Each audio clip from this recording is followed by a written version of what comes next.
नमस्कार विद्यार्थी मित्रांनो, मराठी जी के या आपल्या यूट्यूब चॅनलवरती सर्वांचे स्वागत आहे। तर पहा, आजच्या व्हिडिओमध्ये आपण महाराष्ट्र आदिवासी विकास विभाग भरती 2026 करिता चौकीदार गट ड या पदांकरिता आज आपण काही महत्त्वपूर्ण तांत्रिक प्रश्न घेतलेले आहेत। हे प्रश्न पहा तुम्हाला परीक्षेच्या दृष्टिकोनातून महत्त्वपूर्ण ठरणारे असतील। तरी तुम्ही चॅनल जर नवीन असाल तर चॅनलला सबस्क्राईब करून ठेवा, कारण तुम्हाला असेच महत्त्वपूर्ण व्हिडिओ नक्कीच बघावयास मिळतील। चला तर मग व्हिडिओला सुरुवात करूया। तर पहा, प्रश्न क्रमांक पहिला, महाराष्ट्रात आदिवासी संशोधन व प्रशिक्षण संस्था म्हणजेच TRTI मुख्यालय कोणत्या ठिकाणी आहे? विद्यार्थी मित्रांनो, प्रश्नाचं जर उत्तर येत असेल तर कमेंट बॉक्समध्ये देण्याचा प्रयत्न करीत राहा। या प्रश्नाचं उत्तर होईल ऑप्शन क्रमांक 3 पुणे।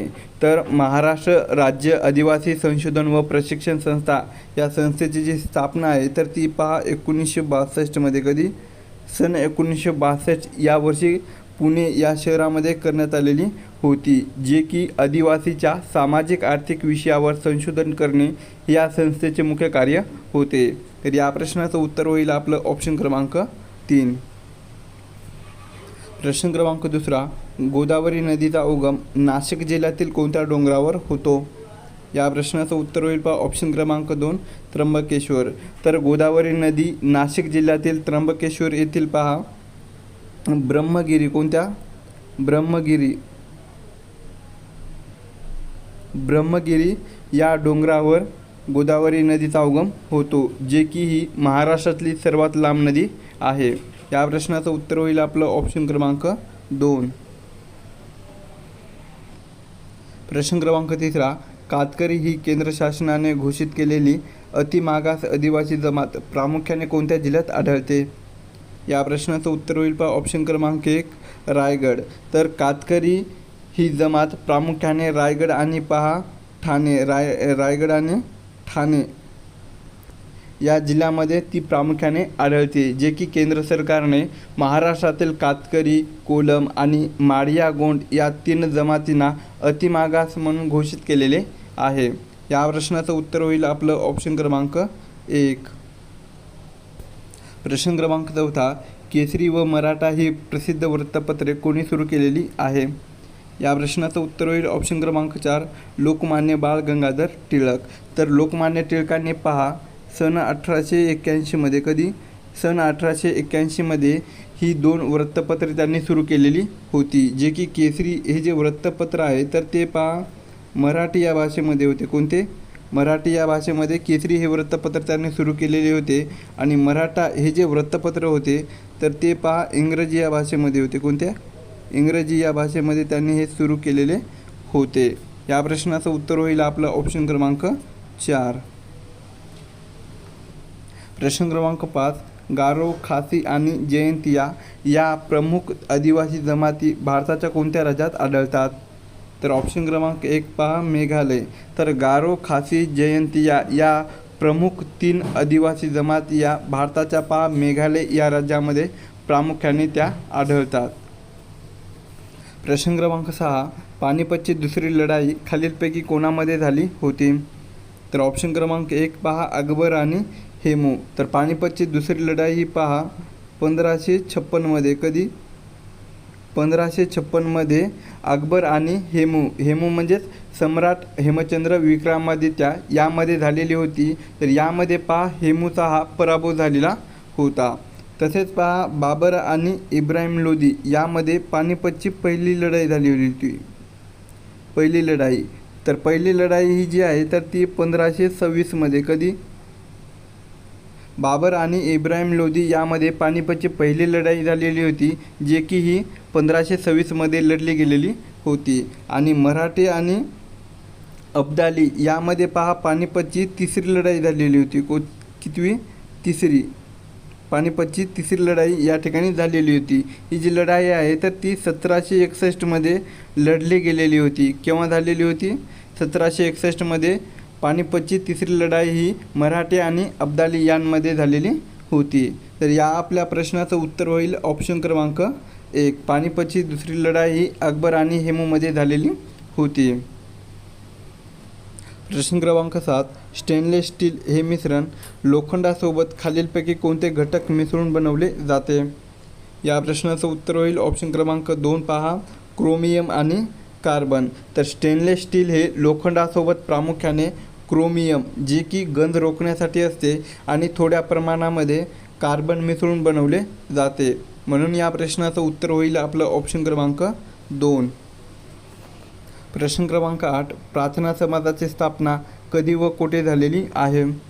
या प्रश्नाचं उत्तर होईल पहा ऑप्शन क्रमांक 1. तर प्रार्थना समाजाची जी स्थापना आहे तर ती पहा 31 मार्च सन 1867 मुंबई या शहरामध्ये झालेली होती. तर प्रार्थना समाजाची जी स्थापना आहे तर ती पहा आत्माराम पांडुरंग यांनी केलेली आहे. कोणी? आत्माराम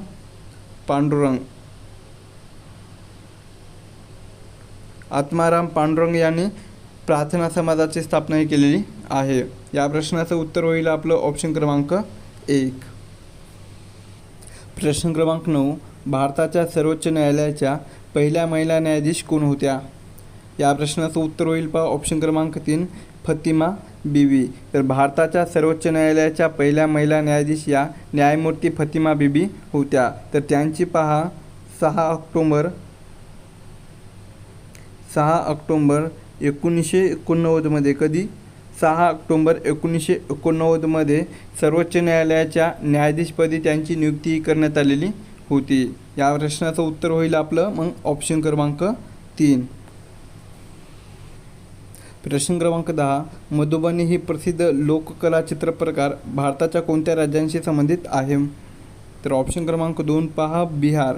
तर मधुबनी ही प्रसिद्ध लोकचित्रकला प्रकार भारताच्या बिहार या राज्यांशी संबंधित आहे, जे की यामध्ये नैसर्गिक रंगाचा वापर हा केलेला जातो. प्रश्न क्रमांक 11, पृथ्वीच्या वातावरणात सर्वात जास्त प्रमाणात आढळणारा वायू कोणता आहे? या प्रश्नाचं उत्तर होईल पहा ऑप्शन क्रमांक 3, नायट्रोजन. तर पृथ्वीच्या वातावरणामध्ये सर्वात जास्त प्रमाणात आढळणारा वायू हा नायट्रोजन असून याचे जे प्रमाण आहे तर ते वातावरणामध्ये पहा 78% आहे. किती? 78% याचे प्रमाण आहे. तर ऑक्सिजनचे वातावरणामध्ये जे प्रमाण आहे तर ते पहा 21% आहे. किती? 21%. या प्रश्नाचं उत्तर होईल मग ऑप्शन क्रमांक 3. प्रश्न क्रमांक 12, कुसुमाग्रज हे टोपण नाव खालीलपैकी कोणत्या प्रसिद्ध मराठी कवीचे आहे? तर ऑप्शन क्रमांक 1 पहा, विष्णू वामन शिरवाडकर. तर विष्णू वामन शिरवाडकर यांना कुसुमाग्रज या टोपण नावाने ओळखले जाते, जे की त्यांचा जो जन्मदिवस आहे तर तो पहा 27 फेब्रुवारी आहे. कोणता? 27 फेब्रुवारी, जो की यांचा जन्मदिवस जो आहे तर तो पहा आपण मराठी भाषा गौरव दिन म्हणून साजरा केला जातो. या प्रश्नाचं उत्तर होईल ऑप्शन क्रमांक 1. प्रश्न क्रमांक 13, धवल क्रांती किंवा ऑपरेशन फ्लड हे खालीलपैकी कशाच्या उत्पादनाशी संबंधित आहे? तर ऑप्शन क्रमांक 2 पहा, दुग्ध उत्पादन. तर धवल क्रांती आणि ऑपरेशन फ्लड हे दुग्ध उत्पादन या उत्पादनाशी संबंधित आहे, जे की दुधाचे उत्पादन वाढवण्यासाठी सुरू करण्यात आलेल्या मोहिमेला धवल क्रांती असे म्हणतात, जे की वर्गीस कुरियन कोण आहेत? वर्गीस कुरियन यांना भारताचे धवल क्रांतीचे जनक म्हणून ओळखले जाते. या प्रश्नाचं उत्तर होईल आपलं ऑप्शन क्रमांक 2. प्रश्न क्रमांक 14, जिल्हा परिषदेचा प्रशासकीय प्रमुख खालीलपैकी कोण असतो? तर ऑप्शन क्रमांक 1 पहा, मुख्य कार्यकारी अधिकारी. तर मुख्य कार्यकारी अधिकारी हे जिल्हा परिषदेचा प्रशासकीय प्रमुख असतो. प्रश्न क्रमांक 15, जागतिक आरोग्य संघटनेचे म्हणजेच WHO वर्ल्ड हेल्थ ऑर्गनायझेशन याची स्थापना कोणत्या वर्षी झालेली आहे? या प्रश्नाचं उत्तर होईल ऑप्शन क्रमांक 4, 1948. म्हणजेच 7 एप्रिल 1948 WHOची स्थापना झालेली आहे. म्हणूनच 7 एप्रिल हा जो दिवस आहे तर तो जागतिक आरोग्य दिन म्हणून पाळला जातो. तसेच जागतिक आरोग्य संघटनेचे जे मुख्यालय आहे तर ते कुठे आहे? तर ते जिनेव्हा या ठिकाणी आहे. कुठे? जिनेव्हा, जे की हे स्वित्झर्लंड या देशामध्ये स्थित आहे.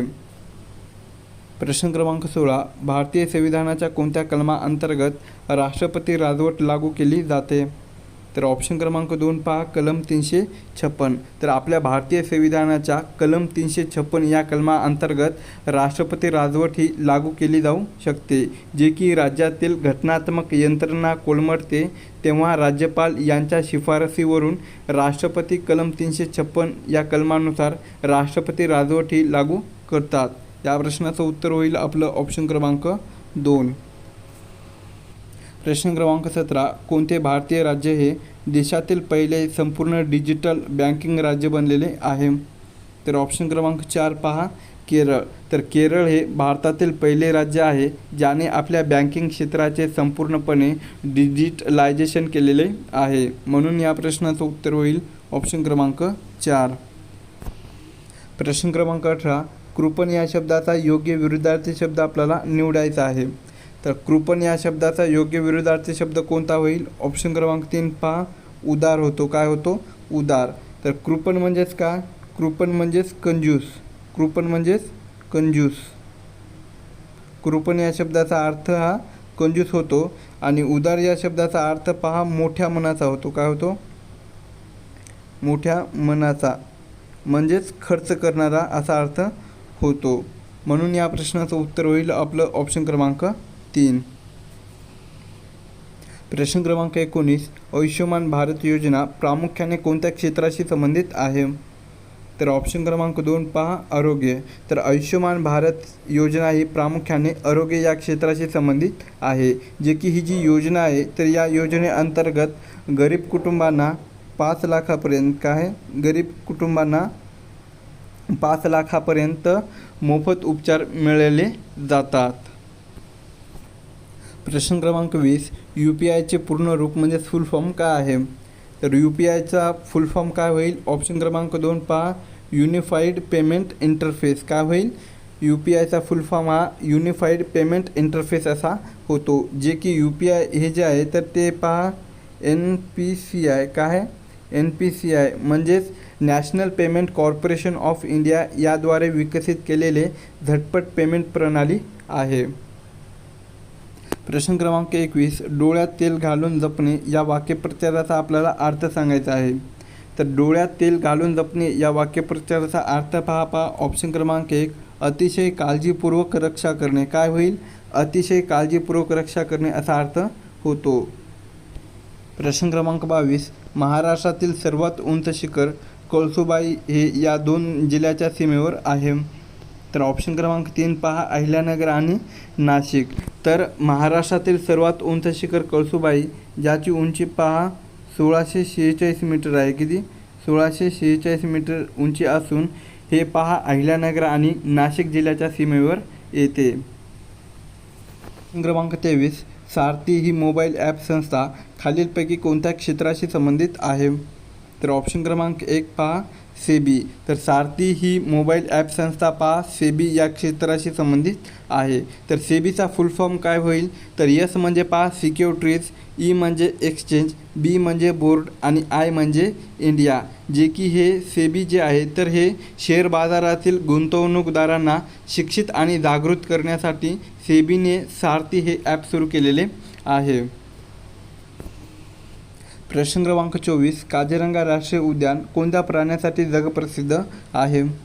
या प्रश्नाचं उत्तर होईल पहा ऑप्शन क्रमांक 3 एकशिंगी गेंडा. तर पहा काझीरंगा राष्ट्रीय उद्यान जे की हे पहा आसाम या राज्यामध्ये आहे. कुठे? आसाम या राज्यामध्ये असून हे एकशिंगी गेंडा या प्राण्यासाठी प्रसिद्ध आहे. प्रश्न क्रमांक 25. कपाळाला हात लावणे या वाक्यप्रचाराचा अचूक अर्थ आपल्याला सांगायचा आहे. तर कपाळाला हात लावणे या वाक्यप्रचाराचा अचूक अर्थ हा पहा ऑप्शन क्रमांक 3 हताश होणे किंवा नशीब शिकवणे. काय होईल? हताश होणे किंवा नशीब शिकवणे असा होतो. प्रश्न क्रमांक 26. व्हिटॅमिन एच्या म्हणजेच अ जीवनसत्वाच्या कमतरतेमुळे मानवामध्ये कोणता आजार होतो? तर ऑप्शन क्रमांक 2 पहा रातआंधळेपणा. यालाच पहा नाईट ब्लाइंडनेस असे म्हटले जाते. तर व्हिटॅमिन एच्या कमतरतेमुळे मानवामध्ये रातआंधळेपणा हा आजार होतो. प्रश्न क्रमांक 27. तो अभ्यास करत होता या वाक्याचा आपल्याला काळ ओळखायचा आहे. तर तो अभ्यास करत होता या वाक्याचा काळ हा पहा ऑप्शन क्रमांक 1 अपूर्ण भूतकाळ होईल. काय होईल? अपूर्ण भूतकाळ होईल. प्रश्न क्रमांक 28, महाराष्ट्रातील कोणत्या शहराला वाईन कॅपिटल भारताची द्राक्षाची राजधानी म्हणून ओळखले जाते? तर ऑप्शन क्रमांक 3 पहा, नाशिक. तर महाराष्ट्रातील नाशिक या शहराला वाईन कॅपिटल म्हणून ओळखले जाते, जे की भारतात सर्वाधिक द्राक्षाचे उत्पादन आणि वाईन निर्मिती प्रकल्प नाशिक येथे असल्याने त्याला वाईन कॅपिटल असे म्हणतात. प्रश्न क्रमांक 29, मरण नसलेला या शब्दसमूहासाठी एक शब्द निवडायचा आहे. तर मरण नसलेला या शब्दसमूहासाठी एक शब्द हा पहा, ऑप्शन क्रमांक 1 अमर होतो. काय होतो? अमर. ज्याला कधीही मरण येत नाही असा तो अमर. प्रश्न क्रमांक 30, महाराष्ट्रातील प्रमुख हातमाग वस्त्र उद्योग केंद्र कोठे आहे? तर ऑप्शन क्रमांक 2 पहा, इचलकरंजी, जे की हे कोल्हापूर या जिल्ह्यामध्ये आहे. कुठे? कोल्हापूर जिल्ह्यातील इचलकरंजी हे महाराष्ट्रातील मँचेस्टर म्हणून ओळखले जाते, कारण या ठिकाणी कापड उद्योगाचे मोठे केंद्र स्थित आहे.